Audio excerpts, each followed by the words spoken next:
Wild life में जानवरों को जो मुसीबतों का सामना करना पड़ता है, उस पर एक वीडियो शायद आप पहले ही हमारे चैनल के माध्यम से देख चुके होंगे। और उसी पर आधारित इस वीडियो को देख आप ये जानोगे कि क्यों एक जिराफ पानी पीने के लिए 40 बार सोचता है, क्यों गर्मियों में मगरमच्छ को शिकार करना भारी पड़ जाता है, और कैसे एक मेंढक को बिना फेफड़ों के जीना पड़ता है। तो वीडियो में बिल्कुल अंत तक बने रहें। जिराफ को एनिमल किंगडम का सबसे ऊंचा जानवर माना जाता है, पर इसकी यही ऊंचाई इसकी जान की दुश्मन बन जाती है।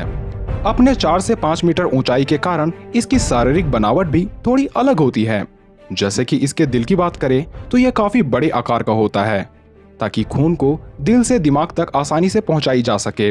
अगर जिराफ का दिल छोटा होता तो इतने लंबाई वाले गर्दन को पार कर दिमाग तक खून पहुंचा पाना काफी मुश्किल हो जाता, जिस वजह से दिल के बड़े होने के कारण धमनियों में रक्त का बहाव काफी प्रेशर के साथ होता है, क्योंकि 1 मिनट में इसका दिल 170 बार धड़कता है। वहीं एक सामान्य मनुष्य का दिल 1 मिनट में 72 बार ही धड़कता है। पर समस्या तब होती है जब ये पानी पीने के लिए अपना सिर नीचे झुकाते हैं, क्योंकि सिर नीचे झुकाते ही दिल से खून दिमाग तक काफी तेजी से और हाई प्रेशर के साथ बढ़ता है। और यदि जिराफ अपना सिर ज्यादा देर तक नीचे झुकाए रहता है तो इसकी मौत भी हो सकती है। अगर सबसे क्यूट जानवरों की लिस्ट बनाएं तो इसमें कोआला का नाम जरूर आएगा, पर इस बेचारे का जीवन इतना आसान नहीं होता। ऑस्ट्रेलिया में रहने वाले इस जानवर को जीवन भर यूकेलिप्टस के पत्तों पर ही निर्भर रहना पड़ता है, क्योंकि इसके निवास स्थल के आसपास यूकेलिप्टस के ही पेड़ देखने को मिलते हैं। इसलिए किसी एक ही डाइट को बार बार लेना खुद एक सजा से कम नहीं होता। क्या आप जीवन भर सिर्फ रोटी खाकर रहना पसंद करोगे? खैर, कोआला के लिए मुसीबत बस इतनी सी नहीं होती। दरअसल यूकेलिप्टस के पत्ते ना तो ज्यादा पोषक युक्त होते हैं और ना ही ये पत्ते नाजुक होते हैं, जिस वजह से कोआला को जिंदा रहने के लिए ढेर सारी मात्रा में इन्हीं पत्तों को खाना पड़ता है। पर ये पत्ते इतने सख्त होते हैं जिसे बार बार दांतों द्वारा चबाने के कारण दांत घिस घिस कर खत्म हो जाते हैं, और दांतों के समाप्त होने का मतलब है पास पड़े अनाज को देखकर भी इसे न खा पाना। बिना दांत के ये पत्तों को चबा नहीं पाते और कुछ ही दिनों में भूख से कोआलास की मौत हो जाती है।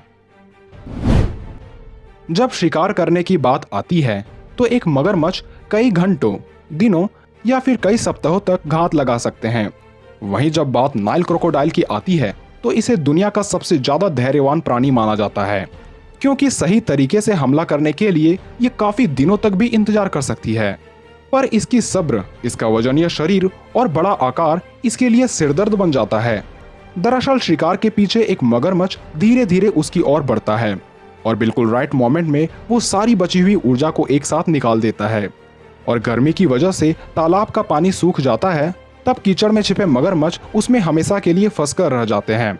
जब कीचड़ पूरी तरह से सूख जाता है तो बेचारे मगरमच्छ कीचड़ से हिलडुल भी नहीं पाते।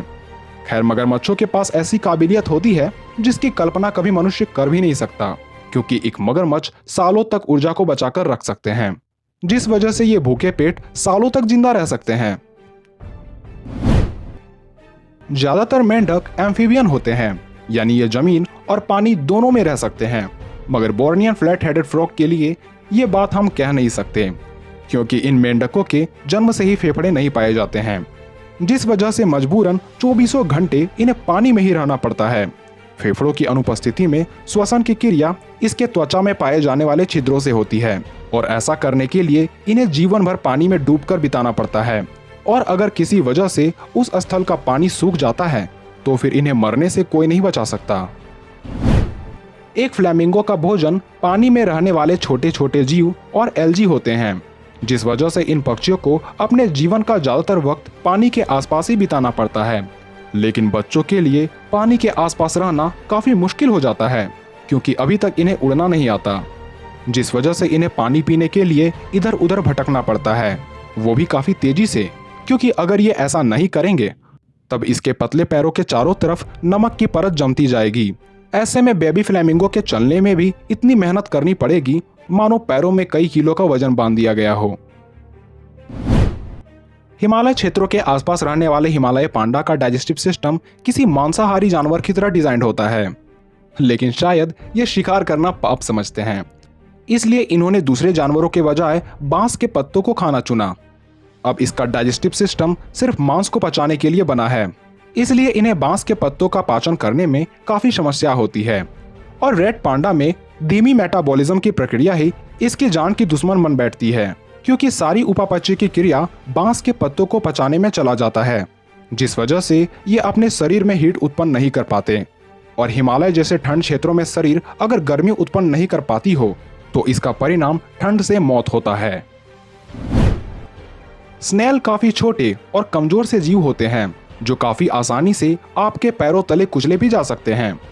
लेकिन सिर्फ कमजोर होना ही इसके लिए सजा नहीं होती, बल्कि इसकी बनावट इस तरह की होती है कि जब भी इन्हें खतरा महसूस होता है तब ये डर से अपना पूरा शरीर अपने सेल के अंदर छिपा लेते हैं। खैर ये शेल उतनी मजबूत तो नहीं होती जो इसकी जान को बचा सके, पर अपने शरीर को अंदर सिकोड़कर ये खुद के लिए भी समस्या खड़ी कर देते हैं, क्योंकि इसके शरीर का पिछला हिस्सा इसके मुंह के तरफ चला जाता है। तो जब कभी इसके द्वारा मल का त्याग किया जाता है तो सारा हानिकारक मल इसके मुंह में चला जाता है, और अक्सर डर की वजह से इसके मल का त्याग हो ही जाता है। मधुमक्खी का डंक कितना खतरनाक होता है ये तो उन्हें ही पता होगा जिसे मधुमक्खियों ने कभी काटा हो, और शायद प्रकृति ने इसे इतना खतरनाक डंक इसलिए दिया है ताकि ये घुसपैठियों से अपने छत्तों और शहद की रक्षा कर सके। पर यहाँ तक तो प्रकृति ने मधुमक्खियों के साथ ठीक किया, पर इसके डंक को स्मूथ ना बनाकर शायद प्रकृति ने इसके साथ नाइंसाफी कर दी, क्योंकि मधुमक्खियों के द्वारा डंक लगने पर हमें सिर्फ दर्द होता है, पर मैमल्स को डंक मारने के बाद मधुमक्खियों का स्टिंग पेट के कुछ हिस्सों सहित टूट जाता है, जिस वजह से मधुमक्खी ज्यादा घंटों तक जीवित नहीं बच पाते। वहीं रानी मधुमक्खियों का स्टिंग काफी स्मूथ होता है, और एक बार हो या हजारों बार हर डंक मारने के बाद ये अपने स्टिंग को जानवरों के स्किन से बाहर निकाल लेते हैं। गिलहरी को कुछ लोग काफी प्यारा तो कुछ लोग उन्हें कोसते हैं, क्योंकि इनके दांतों तले कुछ भी नहीं बच पाता, चाहे वो इलेक्ट्रिक केबल्स को काटना ही क्यों ना हो। लेकिन क्या ऐसा करने में गिलहरी को मजा आता है या कोई और दूसरा कारण है? क्योंकि केबल्स को काटकर ये अपनी भूख तो नहीं मिटा सकते। पर क्या करें, बेचारी गिलहरी का कोई दोष नहीं है, क्योंकि खुद प्रकृति ने ही इसके साथ गंदा मजाक कर दिया है इसके निरंतर बढ़ने वाले दांतों को देकर।